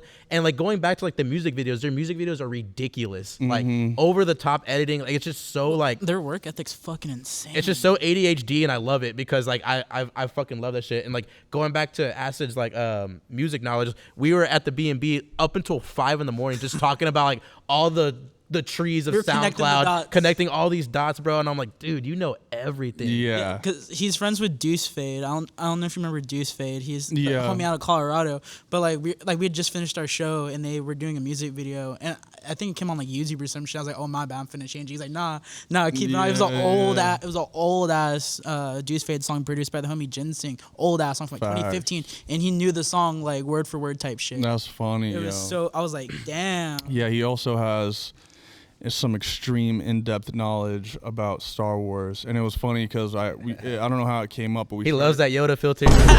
He does. But no, we started talking about Star Wars, and I love Star Wars, but I've never like gotten super into it. Like, Yeah. I mean, I tried to read the books, but I never got past like a first chapter of any of them, and then yeah, I've watched them all, probably like each one probably like 100 times. That's crazy, but dude. he knows so much more than me, and I'm telling him, I was like telling him what I say. I was like, oh yeah, what's his name? His name, it's not Mace Windu, obviously. It's the dude with the 4 arms. That's the robot. General Grievous. I told him I think General Grievous is the weakest Sith Lord, Damn. And He was got like, tight. "Fuck no." He got tight was as like, "Fuck fuck. no." Let me lay it down for you, dog. Yeah. That's crazy as fuck. Okay, I was like, I'm always on like TikTok now. Like I'm now a TikTok head, and like I see all these Star Wars things. I've never seen it at all Wait, ever. like ever? Not a single one. Because Hank and his little brother, my cousin, they would always be watching it, and like I never could like The understand shows? it. Yeah, On no anything. Oh, anything some Star Anything. Wars. No movies, no Clone Wars, nothing.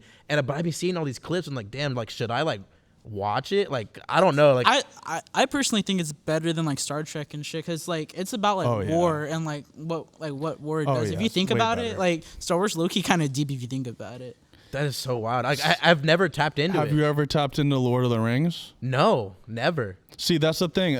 I think there's some people that are super into Star Wars and Lord of the Rings, and there's some people that aren't, and that's just okay, you know. I Like, think it's an attention span thing because you have to like actually like engage in it. I feel like I don't know. Because like the lore goes so deep and you have to watch it in a certain order But supposedly. I or- feel like also like if I wouldn't have been into it like growing up, it'd be hard for me to get into it now. Yeah. You know what I mean? It's something you have to grow up with to have that like appreciation for it. Yeah, like when I was growing up, I remember for like 1 year for Christmas, I got like all 3 of the original Star Wars movies on disc. Damn. And I was just watching those religiously. And then I don't remember when I was growing up, but yeah, the Clone Wars movie came out, and the #1 movie, and then the Revenge of the Sith, and I got to experience those coming out and seeing those in theaters.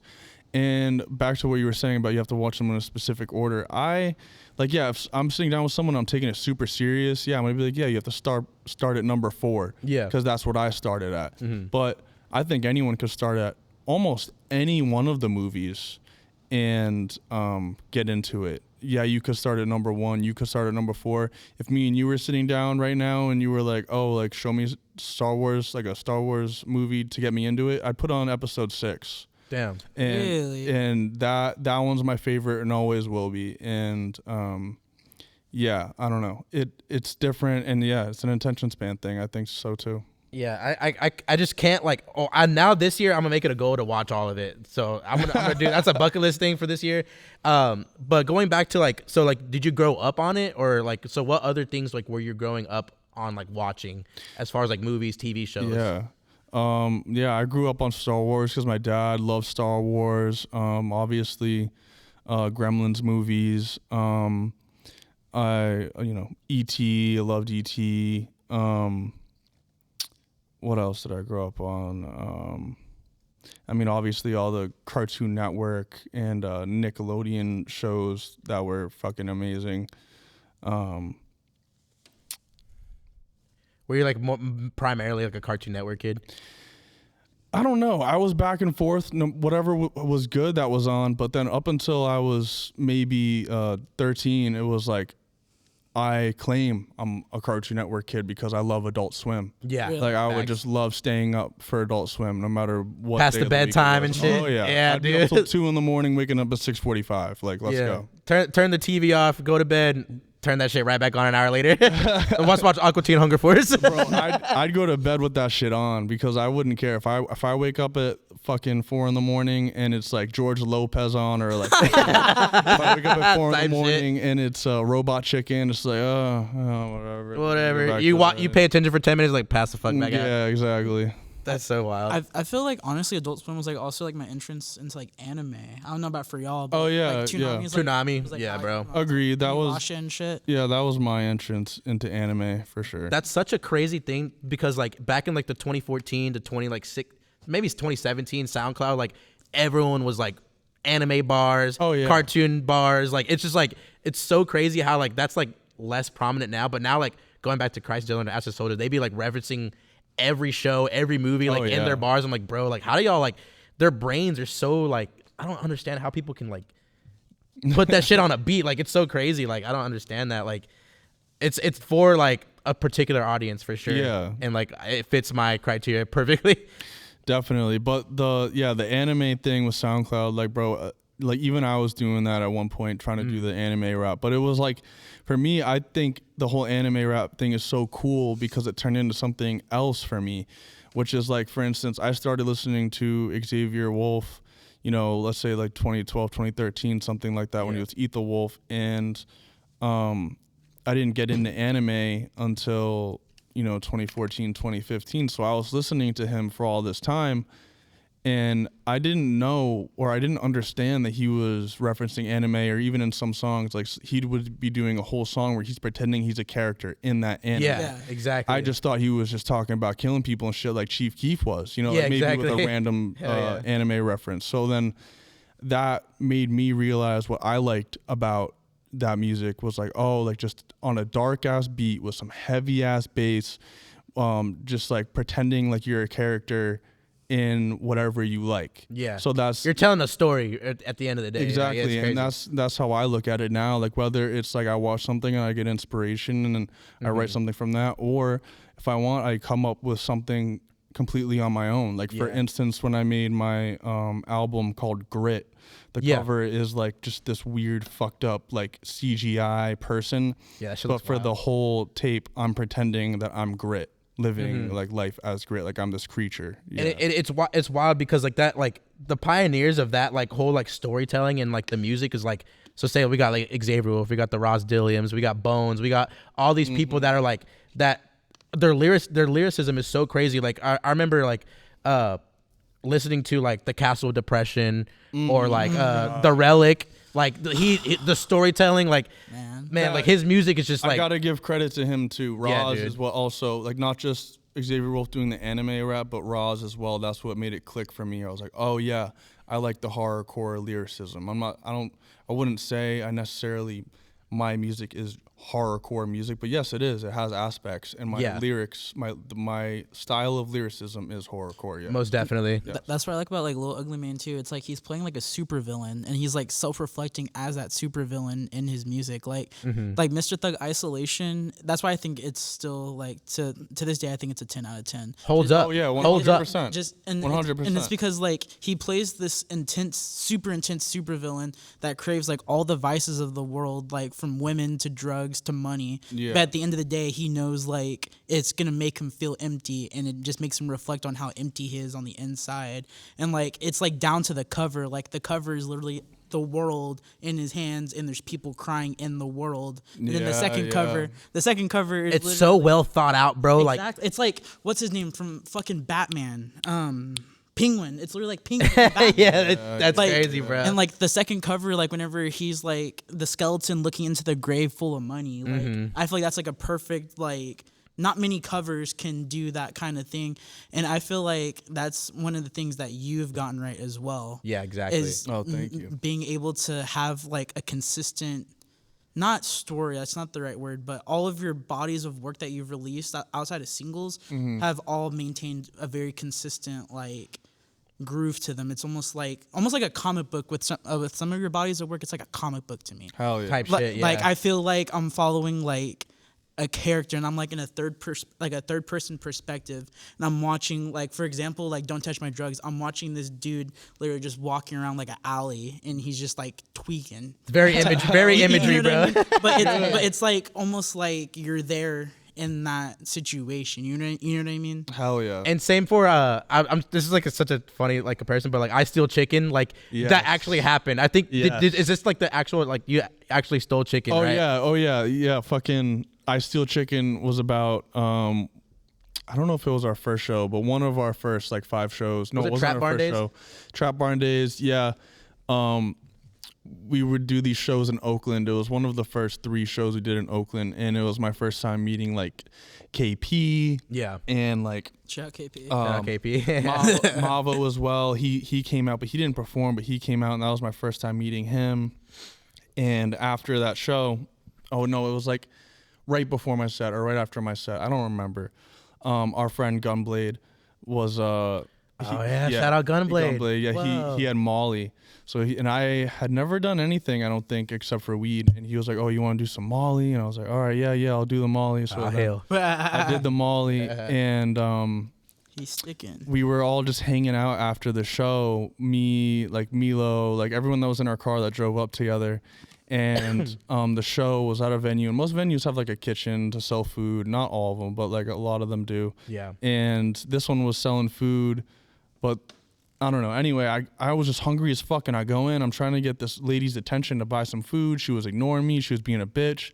And I saw like a plate of chicken just sitting there with like a tag, like she had just called someone to come get their food.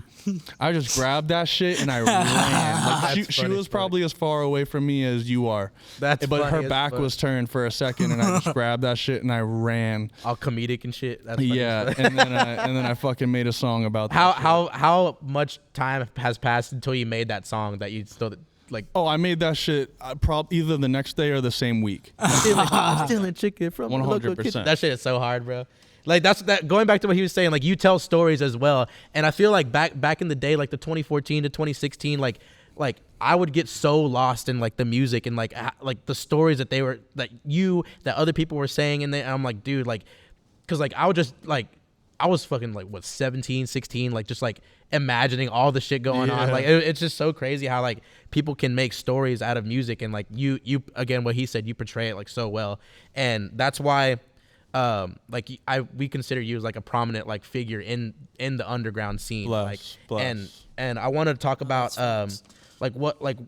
what's the end goal like musically, like because like you don't no one wants to be in the underground forever actually, like because like the scene is amazing, everything's cool, but like at the end of the day, like if you want like do you want to like mainstream it at all, like what's your goal like musically wise?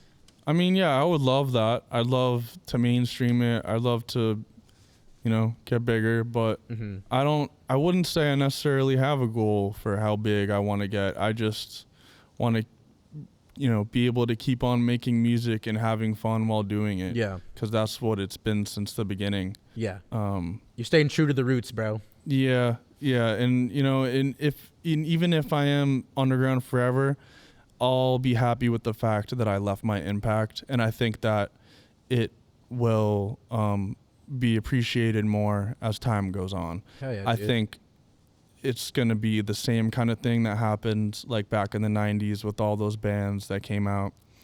That whole alternative rock era, like there are a lot of prominent names, and then there are a lot of, names below them that, you find out about later. Dude, or so I've been going down like a crazy rabbit hole, like the 90s, like the late 80s, early 90s, like indie, like I've been obsessed with like Mazzy Star and fucking Pixies and like all that shit. And like, what is like the type of music that you're like are finding like today? Like, what are you like into these days, like musically wise? Hold on, I want to look, but you just made me think of something.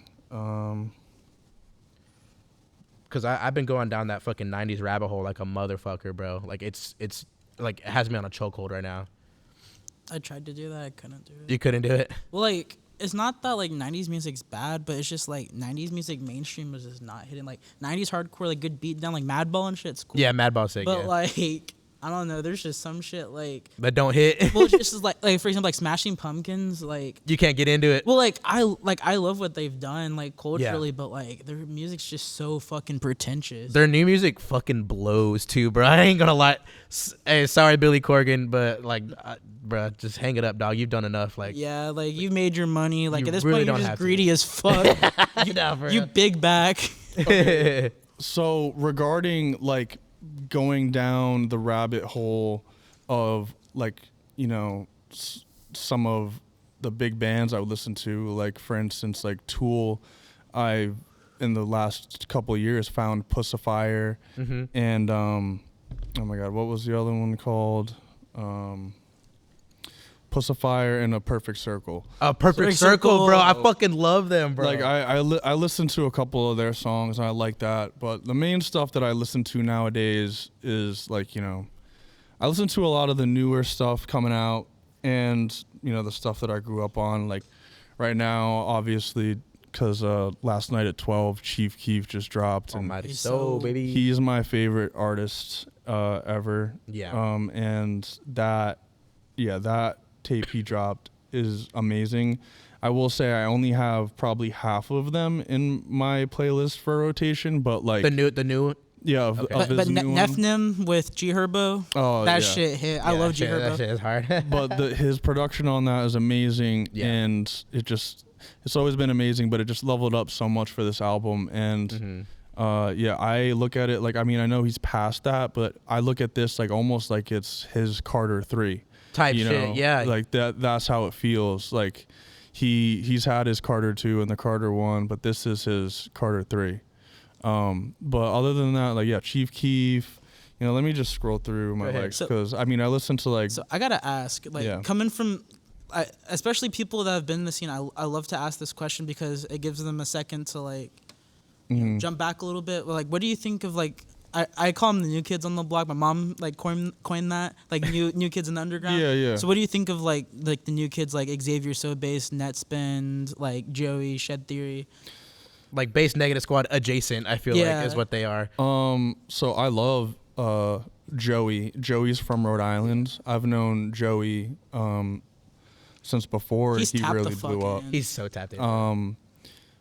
We've never actually met in person. We've talked about it a few times, or I've talked with his mutuals about it a few times, but we never actually ended up doing that. But yeah, I love Joey, and I'm so happy for him. You know, Rhode Island needs that, you know, needs an underground artist to pop off. So Yeah. And the fact that he's like proud to be from Rhode Island, actually, like, that's sick as fuck. Yeah, definitely. Like I don't think I've ever seen a rapper that's like, I'm from Rhode Island. You know what I mean? No, yeah. I mean, I try to do it now, but in the beginning of when I was doing it, I definitely wasn't repping it because I was hated on it. Yeah. So. It's so wild. Yeah, like you know so many people. I don't think people, maybe people do realize it, but like even like meeting you tonight and talking about it, I'm like, dude, you're actually like, because like I've known you from like pretty much the start, and like the amount of people that you know and are tapped in with is ridiculous. Like like a lot of people can't say that these days, and like that's facts. Like you've tapped into like so many different like subcultures, subgenres, and it's just like wild that like I don't know, like you are very, like, I will say you have a cult fan base. You have like a really good like track going, but like it's like underappreciated still to this day, I feel. I appreciate that. Like you, the amount of people that you know, and that I'm like, you're a humble dude too. Like you like will talk to anybody. Like you'll tap in like with any artist and shit. Like if you fuck with it, you know. And like, that's hard to come by these days. No, I when I was coming up with Prohibio, and then even a little bit after that, like it was almost like I had a stick up my ass. You know what I mean? Like I was so angry at everybody. Like we talked about that anger. Rightfully so, yeah. And you know, I just wanted this music shit so bad. I was ready to throw anyone in the fire. Yeah. And I think what inspired me is I saw after X passed how many people would talk about how he would just reach out and show love. Yeah, dude. And you know, even some people would post screenshots of messages that they sent to them that they never opened or replied to. Like if someone has something going on that X thought was cool, he'd reach out and be like, yo, what you got going on is cool. Well, so yeah, when I saw that, I was like, damn, like that really inspired me. So I try to do the same thing. I am in love with music, and if I hear or see something that I like a lot, yeah, I'm gonna reach out and tell you that. You know, I think it's whack when people don't want to do that. Like, for instance, I mean, I know it's a shitty thought, but I know if I passed away tomorrow, there would probably be people posting about me that never reached out. Yeah, you know, that exactly, I wish had. So and that happens with everybody though. Like people are like oh, like you don't appreciate it until it's gone type shit. Yeah. And like, but luckily in your case, like you have hundreds of people that are like ride or dies for you. You know what I mean? And like that definitely appreciate you. And I feel like that's gonna keep on rising for you. Like I feel like you're 10 years in the game now. I feel like you at least got like 20 more, like at the very, you know what I mean? Like it's just like crazy because like you constantly like make shit, and like I'm like, I struggle really hard. Like I talk about it on our podcast all the time, like about like creativeness and like creative blocks. Like I've been in like a 2-year block, and like I don't know like how to drag myself out of that shit. And like, how do you like constantly make music? Like I don't understand it. Well, bro, I was just talking before we filmed about how I was on a 1-year block when I got sober because I had never made music without weed. Yeah. So that took a really long time to really get back into the groove of things. I can finally say now that I definitely feel like I'm back in the groove of things. But yeah, I don't know. It's a muscle inside of you that you have to exercise. True. And for instance, it took me a while to learn about quality over quantity. When me and Prabio were making music, we would I would just be dropping we shit. would make it every day, and then right when we'd finish, Milo would mix it, and then we'd post it immediately. There was nothing, no rollout, and that was awesome. It's so strategic now. Yeah, and You have to plan that shit. now I don't know. It's also very different for my recording style. Like obviously we talked about my voice changing, but the difference between now and back then, like when I was with Prahibio, I was doing 3 layers, and let's say I didn't really know what I was doing, so all I knew is I just had to rap my rap 3 times. That's it. Yeah. And now, like even going back, I can hear certain layers where I rap certain things off beat or off time with the other layers. Mm-hmm. And now I've learned that I can go through all those layers, and if say one of them sounds almost perfect but it's not, I can zoom all the way in on that vocal and move it over like 0.1 or 0.2 exactly. and then make it line up. And now I do that with all my music, so I've definitely become more of a perfectionist, and I think that is that could be happening with you too. You've done it for so many years, you feel like, okay, the next thing I do has to be as good or better than my last thing. Yeah. And Most definitely, that's an artist's own downfall, but it's almost just like a battle that I just got to battle every day. So yeah, dude.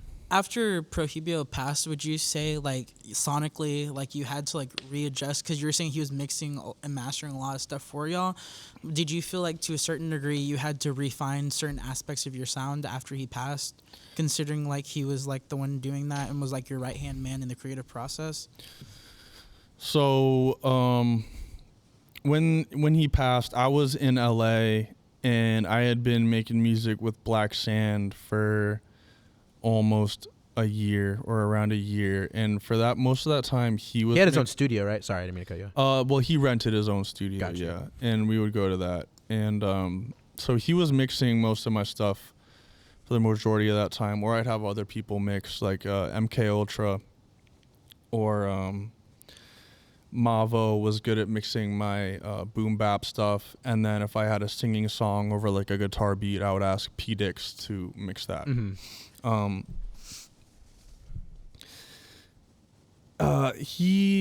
It was weird.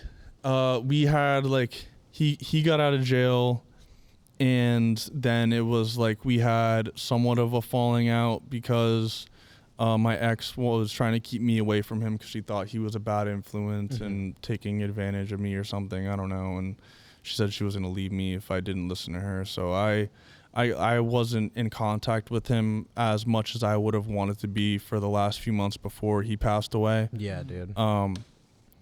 But he was still reaching out all the time. There are some people that even after he passed might think that we were on bad terms, but we always loved each other, and we Most always definitely, would. bro. That bond will never break either. That dude. doesn't break. And Hell just no. because life happens, like, doesn't mean like that has to define.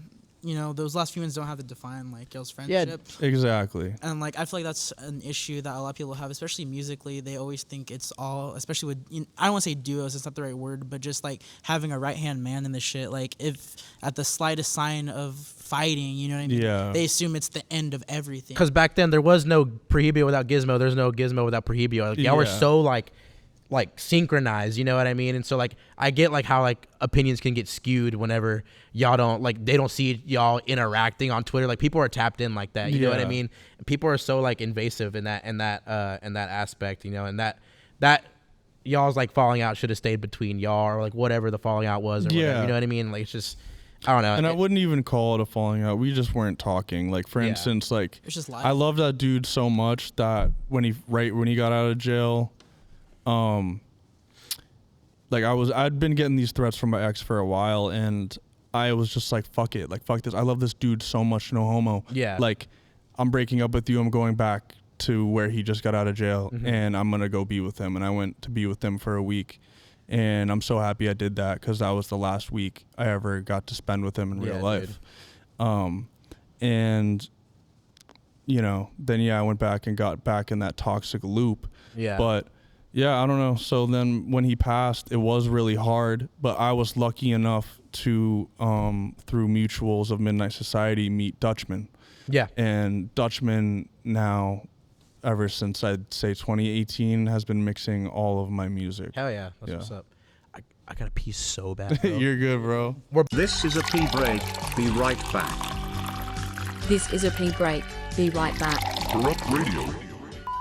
I noticed a lot of leaks end up on VK too. Yeah, leaks. Yeah, I go to Reddit for most of my leaks. if I get the The file, leak community. because those motherfuckers On Discord too. those label motherfuckers get those shits removed. And yo, you know what the worst shit is right now is leaks on Spotify. And like archive pages. So, but peep this. So those most of the time, like I like those because I like, let's say Ken Carson has a song called Sydney Sweeney and it's hard as fuck, but it keeps getting removed. So I keep looking for it because it keeps getting removed and I find new people that have it. But you know what they're doing now to make sure it doesn't get removed is they upload it as a podcast. Oh, we're still good. Someone has my Lil Peep song on Spotify uploaded as a podcast and it won't get removed because it's a fucking podcast. That- And that's crazy. loophole. Okay, so we're back. We're back. Okay, so Welcome back. Yeah, had to piss so bad. I was trying to find like old like bastard goblin shit because Tyler does not have that uploaded, but other people re-upload it as podcasts. As a fucking and that's such a podcast. crazy loophole because you can't like it like in your songs. No. So you have to keep on listening to the episodes. But the labels are starting to tap in on that now. Yeah. So like, cause like they removed all the old Tyler the Creator songs off the podcast. Damn. I saw someone put movies on the Spotify podcast. Bro, I watched that's I watched Surf's Up on. on the Spotify That's podcast. crazy. As fuck. Yo, did y'all see that? What happened? I don't know if it was the beginning of this year, end of last year, when someone leaked a whole entire SpongeBob movie that they were Oh yeah. never gonna release. Yeah. Like, What the fuck? Yeah. Really? I still have it on my phone. Damn, that's crazy as fuck. I have You gotta a show me that shit after. SpongeBob movie. No, but it's the worst ever because they did it in a different animation style, so it's like 3D-ish kind of.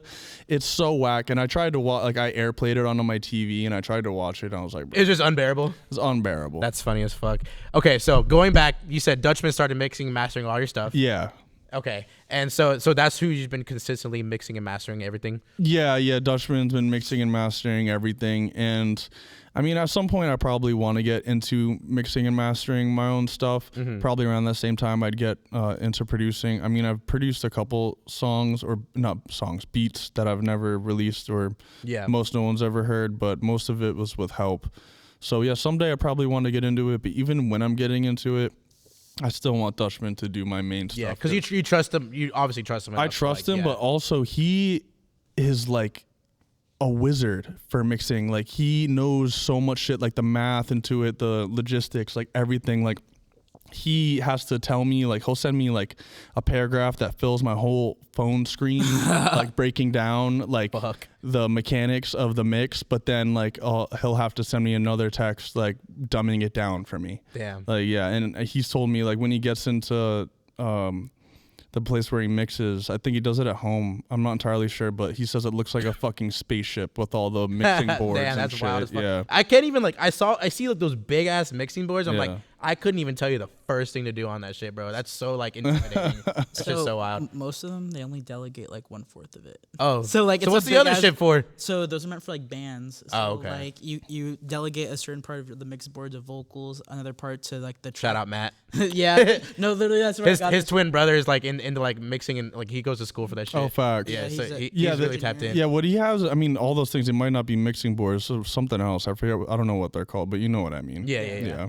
Damn, that's wild. I'm glad you have someone that you can trust that you just send your files over and that you Yeah. know that he can get the job done, and that's Without badass. leaking too. That's I mean, I don't even know. Some people post the snippets I share on like IG Live, but they won't ever get more than a couple hundred views. So, I mean, unless I preview like the craziest song in the world, I don't know if they would really have much of an Well, impact. that's how fucking Yeet blew the fuck up because someone I don't know if he teased Get Busy on like or something. I don't know if it was like he posted on his IG live. He posted the beat and then he said some the bell. Yeah, no, he posted not Get Busy. He posted sorry about that. Oh, sorry about and that. then he didn't even say any of the lyrics from the song. It was just the instrumental, and he said like one sentence, and everyone was like, "What beat is this?" And then he ended up dropping, actually. And then I remember like it was just the beat. Was it still like during COVID whenever like Get Busy dropped?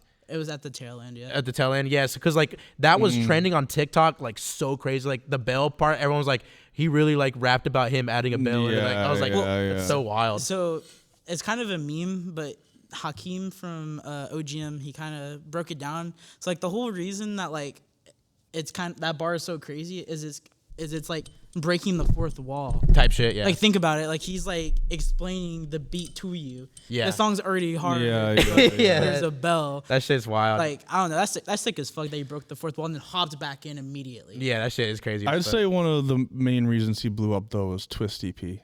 Dude. Yes. My favorite crash out. Yeah. Bro, Twisty P I is love fucking Twisty wild, P. bro. Bro, he be on TikTok going fucking crazy, bro. Wait, did y'all look at his most recent interview on The No Jumper? Yeah. Wait, he was on No Jumper? Oh my god, I watched. He said, "I just left Skid Row." Felt Twisty. Felt. Oh my god, yeah. The whole time, like, at one point they're asking me like, so like, have you ever done meth? Like, what's your drug of choice? And he's just like, my phone's got sick stuff on it. And then they're like, okay, are you on meth right now? Like, what's going on? Like, you're acting like you're. And he's just like, what? No. Like, and he's like, so what's your drug of choice? Like, I don't know. Like, crank. I don't know.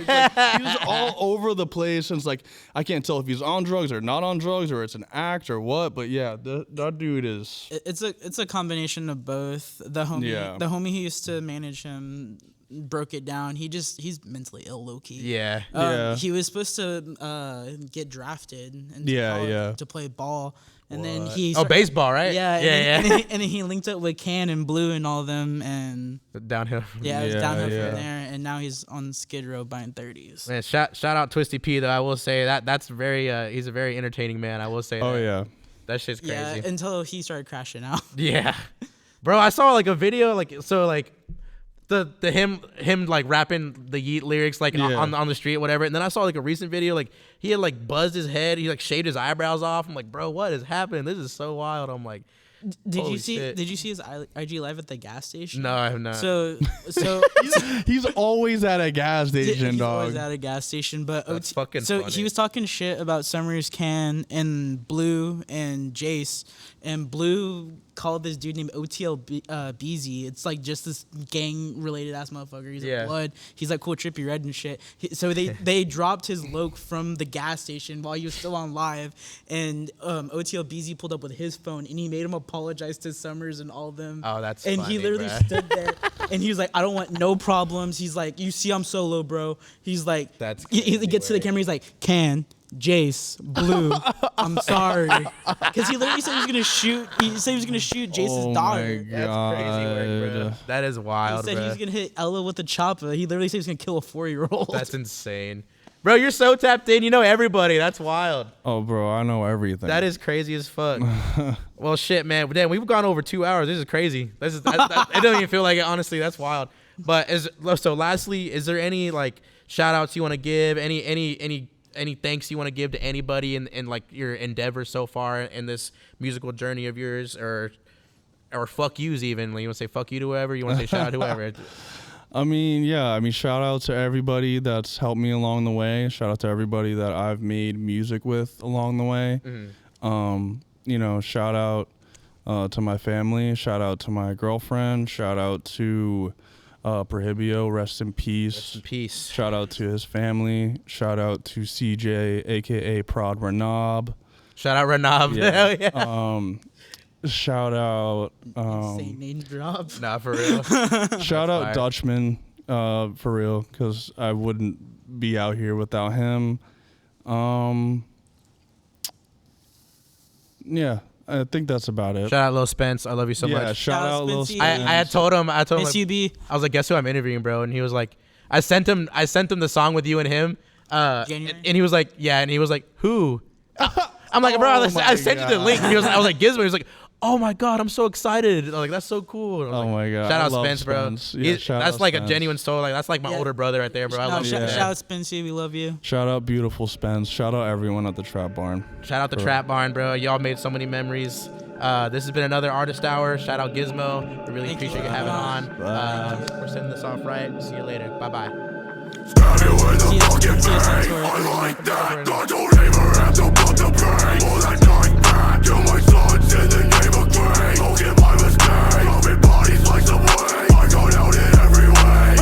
I don't give a fuck now about shit. Do me wrong, then stop now. You doing flips, turn that bitch into a fucking clown. I don't fuck around, ripping teeth out his mouth. I bleed him out that now. Talking that shit, now you can't even look at me. Copy my shit like you read a whole book of me. You just a son of me, not even blood to me. Cut you up, play with your guts like it's fun to me. Not a Joe head in my house like a whitetail. Cut off your skin like a fish, I don't like scales. Bitch, if I bleed a bit, you gonna bleed a lot. Catch and kill, breathe a bit, go to the butcher shop. Bitch, are you stupid? You can't even talk right. Make a sentence or I'm going home. You just a pussy boy dressed up in off-white, looking like you got twigs instead of bones. Grab video.